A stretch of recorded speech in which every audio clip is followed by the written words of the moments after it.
रही है और मैंने इतनी बार हेलो सौरभ शुक्ला बार बार रन करवाया था, कंट्रोल F9 बहुत बार रिपीट किया था। तो इस रिपीट करने की वजह से ही ये यहाँ पर इतनी बार कंट्रोल F9 आ गया। अब मैं चाहता हूँ जितनी बार भी लास्ट आउटपुट जो मेरा था वो रिपीट ना हो, वो मेरी स्क्रीन पर रिपीट ना हो। जैसे कि ये बार बार रिपीट हो रहा है, अब मैं फिर से कर रहा हूँ, फिर से रिपीट हो गया, ये ना हो। तो इसके लिए हम लोग यूज़ कर लेते हैं CLR SCR। इसका मीनिंग होता है, मैं इसका मीनिंग साइड में लिख देता हूँ, to clear the last output.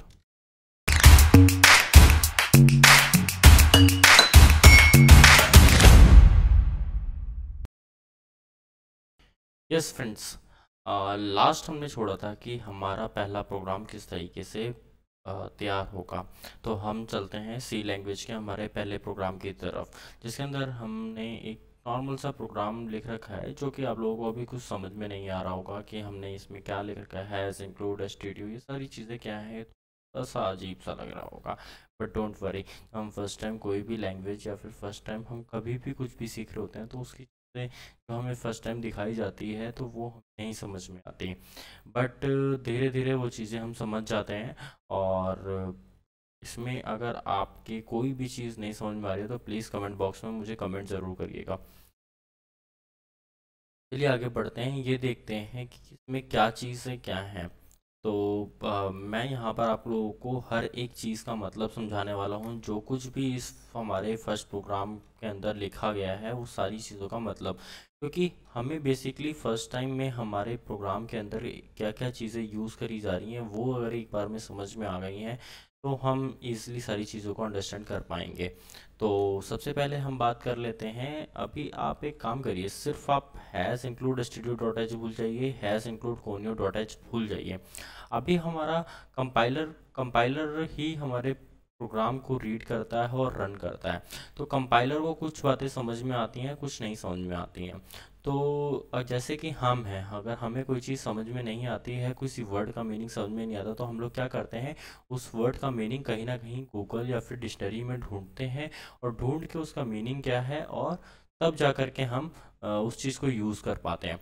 तो अभी आपको यही समझना है कि जैसे कि और कंपाइलर को कुछ वर्ड्स जो हैं, प्री डिफाइंड वर्ड्स हैं, उनके मीनिंग्स पहले से पता है, और कुछ वर्ड्स ऐसे हैं जिनको हमें डिफाइन करना पड़ रहा है कि इनके मीनिंग इस जगह पर इस फाइलों के अंदर रखे हुए हैं, और कंपाइलर को हम डायरेक्शन देते हैं कि यहाँ जाओ और यहाँ से ढूंढो। तो यही चीज़ों को हम समझेंगे इसके प्रोग्राम के अंदर। सबसे पहले कंपाइलर को ये समझ में आता है, मेन जो है हमारा, उसे ये समझ में आता है main program started here, means main से प्रोग्राम स्टार्ट हो जाता है। तो ये मेन का ब्लॉक है, करली ब्रेसेस ओपन करली ब्रेसेस क्लोज, इस मेन के ब्लॉक के अंदर की ही चीज़ों को वो पढ़ेगा। तो सबसे पहले वो पढ़ते हुए जाता है, मान लीजिए कंपाइलर रीड कर रहा है तो पढ़ते हुए जाएगा प्रिंट एफ पर, ये लिखा है प्रिंट एफ। बट जैसे कि मैंने बोला कि मान कि कंपाइलर को कुछ भी नहीं पता अभी, तो कंपाइलर को हर एक चीज़ का मतलब पता होना चाहिए। तो उसके लिए हम कुछ चीज़ें डिफाइन करते हैं। जैसे प्रिंट एफ का मीनिंग उसे नहीं पता, तो जब उसे नहीं पता तो वो किसके पास जाएगा इस चीज़ का मीनिंग ढूंढने के लिए, हैज़ के पास। हैज़ क्या है, एक डायरेक्टरी है जिसके पास हर एक चीज़ का मीनिंग रखा हुआ है। तो हैज़ के पास जाता है। तो हैज़ भी एक बहुत बड़ी डायरेक्टरी है, प्री प्रोसेसर डायरेक्टरी मान लीजिए, बहुत बड़ी। जैसे अगर आपको मैं बोलूँ कि एक लाइब्रेरी में जाके मैथ्स की 9th क्लास की RD शर्मा की बुक लेकर के आनी है, तो अब आप कंफ्यूज हो जाएंगे कि यार वो इतनी बड़ी लाइब्रेरी में मैं कैसे ढूंढूंगा। तो उसके लिए मुझे पर्टिकुलर रो और पर्टिकुलर कॉलम बताना होगा। तो वैसे ही मुझे यहाँ पर printf का मीनिंग किस फाइल के अंदर, किस हेडर फाइल के अंदर डिफाइन है वो बताना पड़ता है। तो हैज़ के साथ हम लोग इंक्लूड करते हैं, हैज़ एक डायरेक्टरी है जिसके साथ हम इंक्लूड करते हैं एक फाइल जो कि .h फाइल होती है, जिसे हम कहते हैं हेडर फाइल। .h मीनिंग्स होता है हेडर फाइल। stdio के अंदर, stdio.h के अंदर printf, scanf, ऐसे कुछ वर्ड्स हैं जिनका मीनिंग पड़ा हुआ है। तो मीनिंग पड़ा क्या है इसको समझते हैं। तो stdio के अंदर जो मीनिंग पड़ा हुआ है वो है printf का, to print something on output screen, means output screen पर कुछ दिखाने के लिए।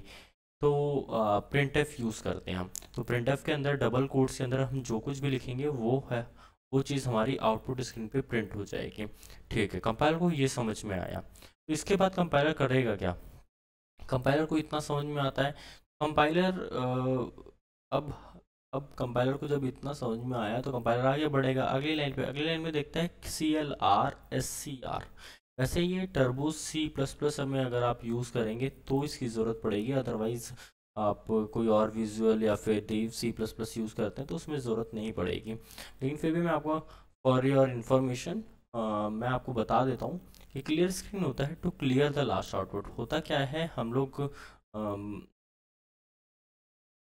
मैं आपको ये सारी चीज़ें समझा देता हूँ, मैं आपको ये सारी चीज़ें टर्बो C++ में समझाता हूँ ताकि आपको वो चीज़ें क्लियर रहेंगी।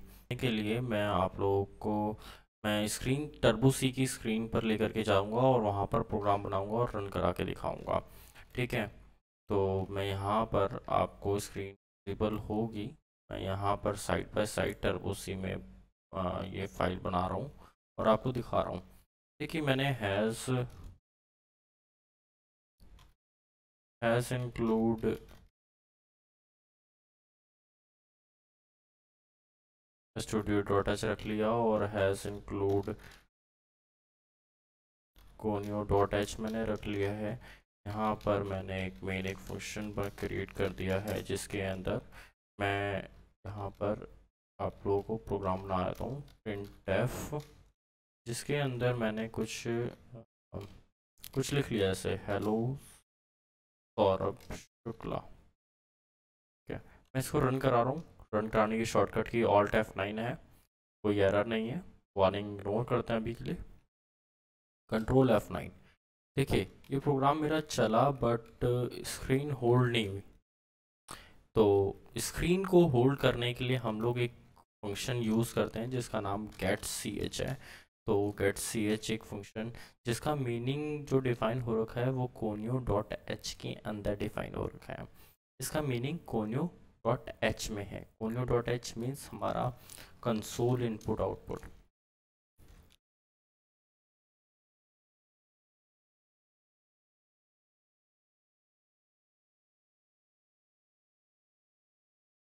अब मैं कंट्रोल F9 करूँगा। हेलो हेलो, हाँ जी। अब मैं कंट्रोल F9 करूँगा तो मेरी स्क्रीन होल्ड हो रही है और मैंने इतनी बार हेलो सौरभ शुक्ला बार बार रन करवाया था। कंट्रोल F9 बहुत बार रिपीट किया था, तो इस रिपीट करने की वजह से ही ये यहाँ पर इतनी बार कंट्रोल F9 आ गया। अब मैं चाहता हूँ जितनी बार भी लास्ट आउटपुट जो मेरा था वो रिपीट ना हो, वो मेरी स्क्रीन पर रिपीट ना हो। जैसे कि ये बार बार रिपीट हो रहा है, अब मैं फिर से कर रहा हूँ, फिर से रिपीट हो गया, ये ना हो। तो इसके लिए हम लोग यूज़ कर लेते हैं CLR SCR। इसका मीनिंग होता है, मैं इसका मीनिंग साइड में लिख देता हूँ, to clear the last output from output screen. Output screen से लास्ट आउटपुट को क्लियर करने के लिए ये यूज़ करते हैं हम same getch to hold the output screen.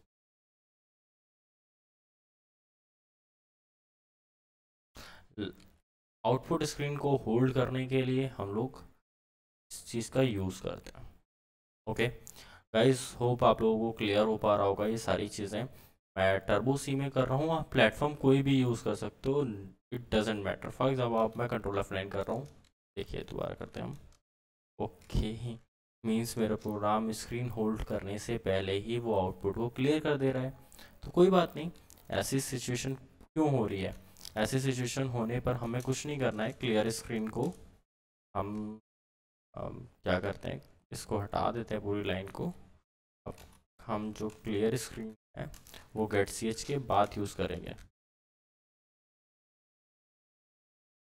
Yes, now it's working. Okay guys, अब देखिए, अब देखिए यहाँ पर stdio.h, अगर मैं इन केस stdio.h नहीं लिखता हूँ, इसको कमेंट बना देते हैं फ़िलहाल के लिए। ये लीजिए, इसको मैंने कमेंट बना दिया। ये सिंगल लाइन कमेंट डालने के लिए / 2 टाइम्स यूज़ करना पड़ता है। हाँ जी, printf का मीनिंग हमारा स्टूडियो के अंदर होता है और सेम चीज़ conio कोनियो जो है, कोनियो के अंदर clear screen get C H का। आजकल जब आप नए प्लेटफॉर्म्स यूज़ करते हो तो उसमें रिटर्न यूज़ में आता है रिटर्न, और आपको वहाँ पर एसटीडियो और कोनियो भी डिफाइन करने की बहुत ज़रूरत नहीं होती, और clear screen get C H की ज़रूरत नहीं होती, स्क्रीन ऑटोमेटिकली होल्ड होती है, जैसे कि देव सी प्लस प्लस में होगी। यहाँ पर मैंने आपको सारी चीज़ों के मतलब डिफाइन कर रखे हैं, लेकिन हाँ एक चीज़ का ज़रूर ध्यान रखें कि जो भी कोड आप लिखेंगे वो केस सेंसिटिव होता है इसके अंदर, तो आपको स्मॉल लेटर्स में ही काम करना है। तो हैज़ का मतलब प्री प्रोसेसर डायरेक्टरी है ये, जहाँ पर जाकर के कंपाइलर अपने वर्ड्स जिसका मीनिंग उसे समझ में नहीं आएगा उसको ढूंढेगा, और आपको वो वर्ड्स किस हेडर फाइल्स के अंदर हैं आपको उनको वहाँ पर अटैच करना पड़ेगा। ओके, नेक्स्ट है डॉट एच। डॉट एच एक हेडर फाइल की एक्सटेंशन होती है कि वो ये डिफाइन करती है कि एक हेडर फाइल है। Next one is stdio. Stdio हम एसटीडियो डॉट एच यूज़ कर रहे थे। एसटीडियो होता है standard input and output, conio console input and output. जिसका इसके अंदर मीनिंग्स बहुत सारी वर्ड्स के मीनिंग्स होते हैं, जैसे कि प्रिंटफ, स्कैनफ, कोनियो के अंदर get C H, clear screen.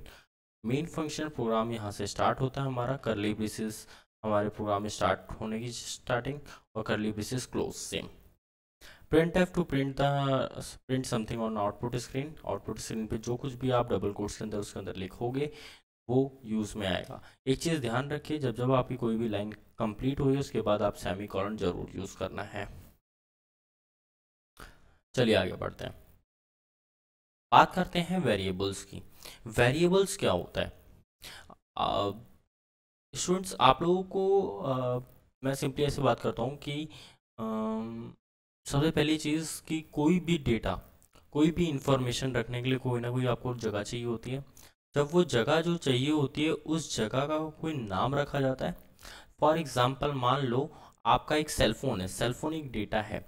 उस डेटा को जब आप फर्स्ट टाइम ले आते हो तो वो एक बॉक्स में होता है, और वो उस बॉक्स का जो नाम होता है वो एक वेरिएबल कहलाता है।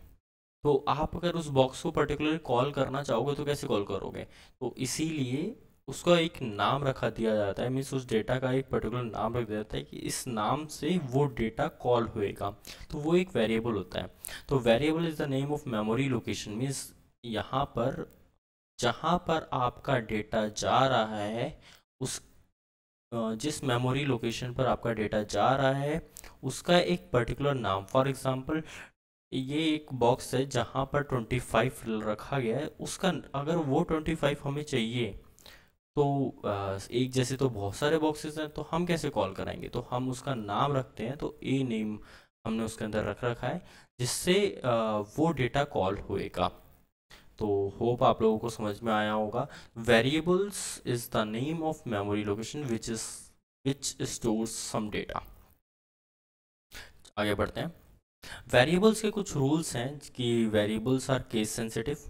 जो भी आप वेरिएबल्स यूज़ करोगे वो एक केस सेंसिटिव होने चाहिए, ठीक है। मीन्स दैट कि फॉर एग्जांपल आपने अभी कैपिटल ए यूज़ किया और स्मॉल ए यूज़ किया, अगर आपने कहीं पे कोई वेरिएबल डिफाइन करते वक्त कैपिटल ए यूज़ कर रहे हैं और वो वही जब उसको यूज़ करवा रहे हैं कहीं पर तो आप स्मॉल ए यूज़ करें तो वो नहीं हो सकता। चलिए मैं इसको करके दिखाता हूँ। जैसे कि मैंने एक इंट ए यूज़ किया, तो ए एक वेरिएबल है, और यहीं पर अगर मैं कॉमा लगा के सिर्फ कैपिटल ए यूज़ करूँगा तो ये अनदर वेरिएबल हो गया। हमें पता है ये दोनों ए है, ए फॉर अल्फ़ाबेट, दोनों का मीनिंग ए ही है, बट यहाँ पर केस सेंसिटिव वेरिएबल्स हमेशा केस सेंसिटिव होते हैं। तो कैपिटल ए और स्मॉल ए इन दोनों को डिफरेंट डिफरेंट वेरिएबल्स के तरीके से ट्रीट किया जाएगा यहाँ पर। ओके, और first character is alphabet, means हमेशा आप फर्स्ट करेक्टर अल्फ़ाबेट ही यूज़ करना पड़ेगा आपको इसके अंदर।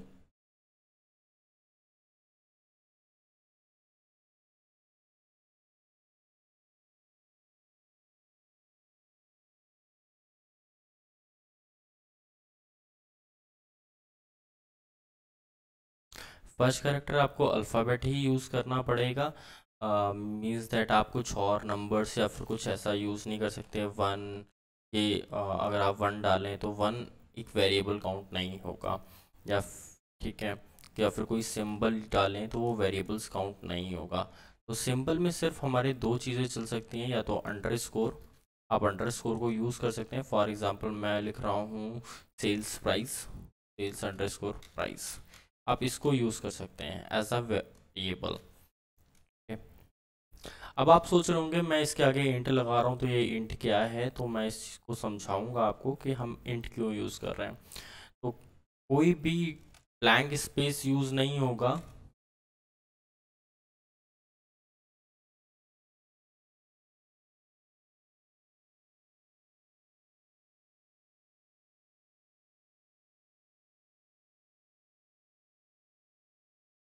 कोई भी ब्लैंक स्पेस यूज़ नहीं होगा। फॉर एग्जांपल आप सेल्स प्राइस में ये स्पेस दें तो ये अलग अलग तरीके से इसको ट्रीट करेगा।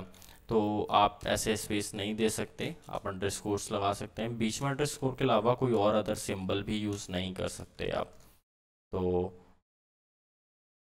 अंडरस्कोर के अलावा वेरिएबल्स डिफाइन करने में आप कोई दूसरा सिंबल यूज़ नहीं कर सकते। फॉर एग्जांपल मैं सेल्स प्राइस डिफाइन कर रहा हूँ कि 500, तो ये 500 जिस मेमोरी लोकेशन पे जा रहा है उसका जो नाम है वो नाम है सेल्स प्राइस। ओके,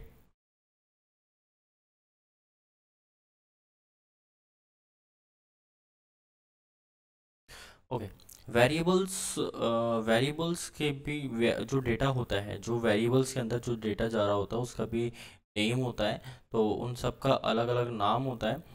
तो सॉरी, वेरिएबल्स के अंदर जो भी डेटा आप लोग रखते हैं, ध्यान से सुनिएगा, वेरिएबल्स के अंदर आप जो भी डेटा रखते हैं वो भी अलग अलग टाइप का होता है। फॉर एग्जांपल कोई चीज़ नंबर हो सकती है, कोई चीज़ को जो हम काउंट करते हैं वो पॉइंट में भी आ सकती है, कोई चीज़ ऐसी भी है जिसको हम एज अ करेक्टर डिफाइन करते हैं, नेम में डिफाइन करते हैं। For example person name, for example book name. तो ये चीज़ें हमारी अलग अलग, जैसे स्ट्रिंग्स, करेक्टर्स, हमारे नंबर्स, तो ये अलग अलग टाइप्स हो गए। तो ये डेटा टाइप्स हैं हमारे और उनके साइज़ हैं कि ये इतनी जगह कंप्यूटर के अंदर स्पेस लेने वाले हैं। हम आगे बढ़ते हैं, इसी में पढ़ते हैं हम कॉन्स्टेंट्स। तो कॉन्स्ट वेरिएबल्स में हमने ये देखा कि हमारे वेरिएबल्स में हमने ये देखा कि जो भी आप डेटा इंफॉर्मेशन डालने वाले हो वो इंफॉर्मेशन किस टाइप की होगी वो आपको बताना पड़ेगा। तो उसके लिए जो भी आप वेरिएबल्स बनाओगे तो वो वेरिएबल किस टाइप का बनेगा वो आपको पहले से ही डिफाइन करना होगा। जैसे कि मैं आप लोगों को बता रहा था, जस्ट अभी मैंने आप लोगों को बताया कि अ, मैंने आप लोगों को अभी बताया कि मैंने यहाँ पर इंट यूज़ किया। मैंने अभी आप लोगों को बताया कि मैंने यहाँ पर इंट यूज़ किया।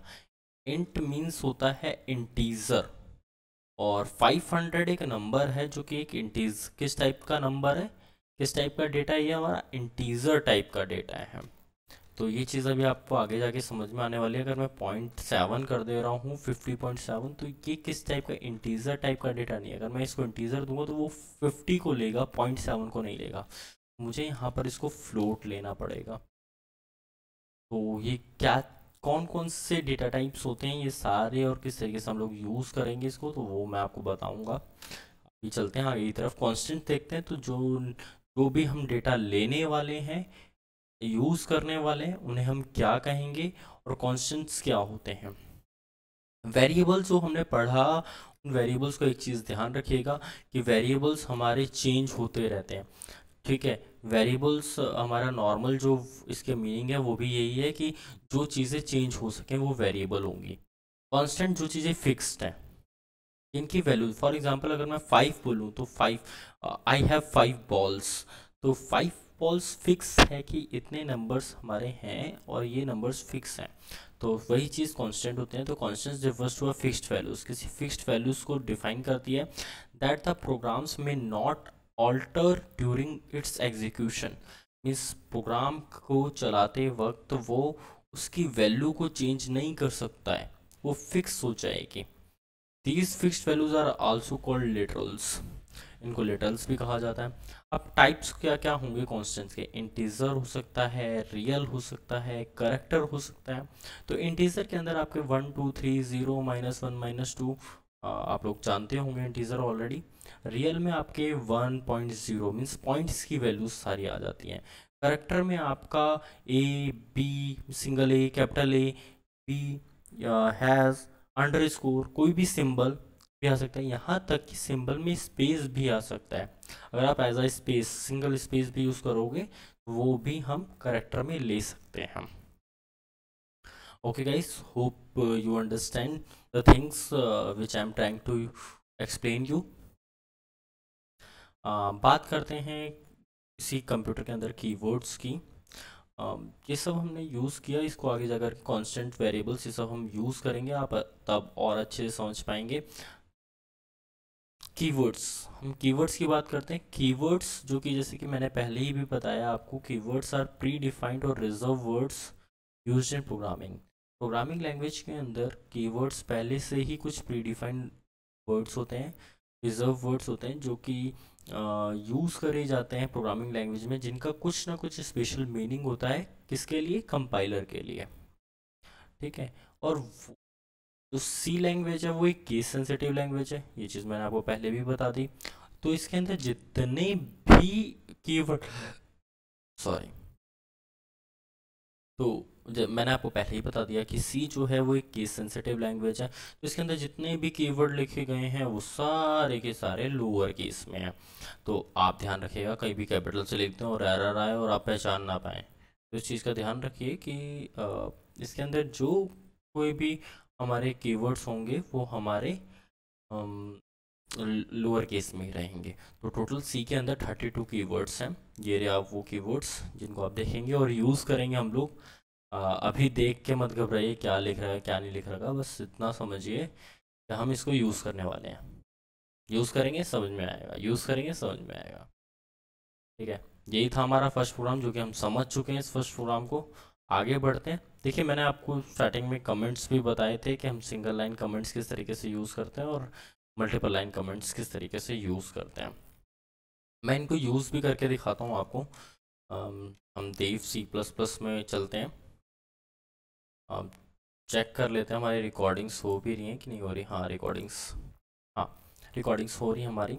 अब यहाँ पर मैं हैज़ इंक्लूड, जैसे कि मैंने बोला था, अ, यहाँ पर हमें कोनियों की ज़रूरत नहीं पड़ेगी,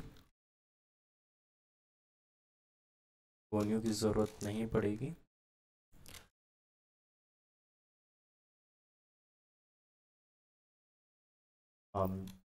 सेमी कॉलन लगाना भूलना नहीं है, आपको ध्यान रखिएगा। और यहाँ पर मैं हेलो सौरभ शुक्ला लिख रहा हूँ।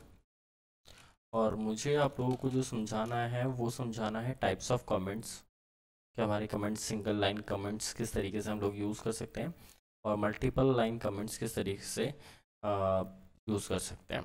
तो मल्टीपल लाइन कमेंट्स हम लोग यूज़ कर सकते हैं। This program takes as input from the users single line comment hair.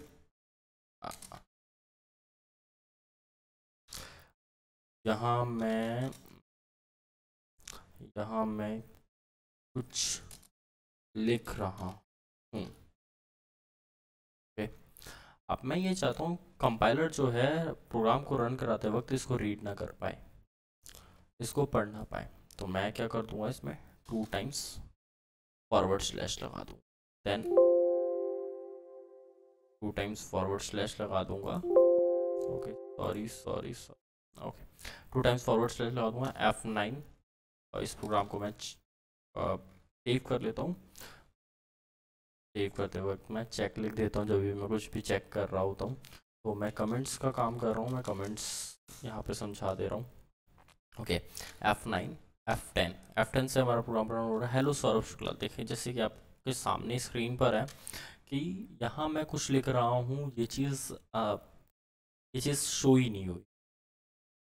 और अब अगली चीज़ मैं इसी के नेक्स्ट लाइन में मैं लिख देता हूँ कि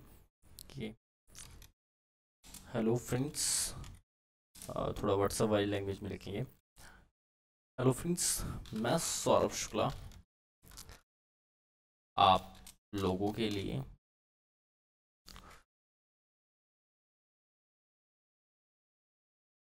सी लैंग्वेज की सीरीज लेकर आ रहा हूँ। होप आप लोगों को पसंद आएगी। कमेंट ज़रूर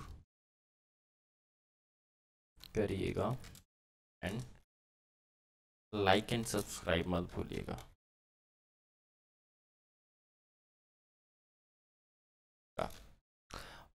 तो मुझे इसे कमेंट बनाना है तो मुझे / विद स्टार लगाना है, देन लास्ट लाइन में मेरे को स्टार विद / लगाना है।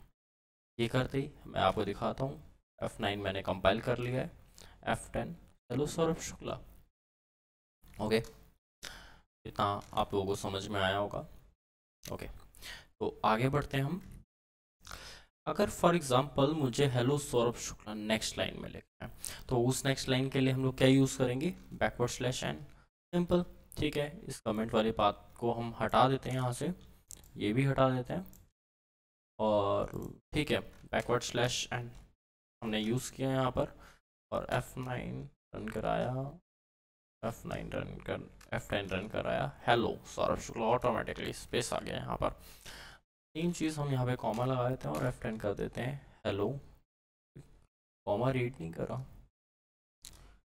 ओके।